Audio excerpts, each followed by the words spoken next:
So hey guys, আজ আমরা এসেছি দশহরা গঙ্গা স্নানের পবিত্র দিনে।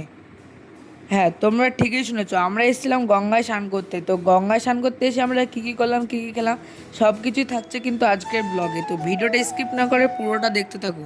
তো চলো তোমাদেরকে প্রথম থেকে বলি।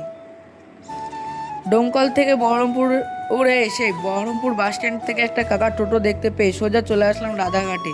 রাধাঘাটে আসলাম কেন, কাকাটি বললো রাধাঘাটে নাকি স্নান করার জায়গাটা ভালো। তো ঠিক আছে, চলো ভিতরে যা যাক। তো ভিতরে ঢুকে তো দেখি চারিদিকে কত মেলা, আর কত মেলার ভিতরে একটা মা কালীর সুন্দর ছোট্ট একটা মন্দির। তো দুঃখের বিষয়টি হলো মায়ের মুখটি ঢাকা, যেহেতু এখন চলছে অম্বুবাচী, সে কারণে হয়তো। তো গঙ্গার ধারে এসে দেখি অনেক লোক।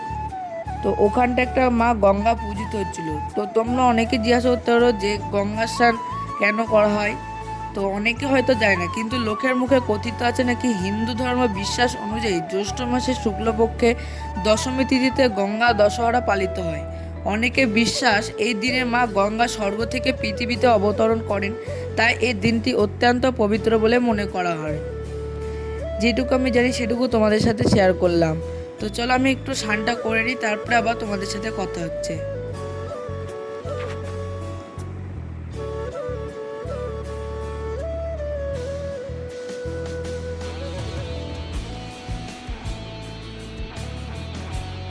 তো আমার অবশেষে স্নান হয়ে যাওয়ার পর মা বললো গঙ্গার ধারে কিছু খেতে হয়, তাই একটা ঘুগনি মুড়ি নিয়ে চলে আসলাম খেতে। তো গঙ্গার স্নান হয়ে যাওয়ার পর আমরা এসেছিলাম একটু শুরুতে ডাক্তার দেখাতে আমার চোখে। তো দুঃখের বিষয় হলো আজ ডাক্তার বসেনি, তাই আমরা গেছিলাম বাস স্ট্যান্ডে।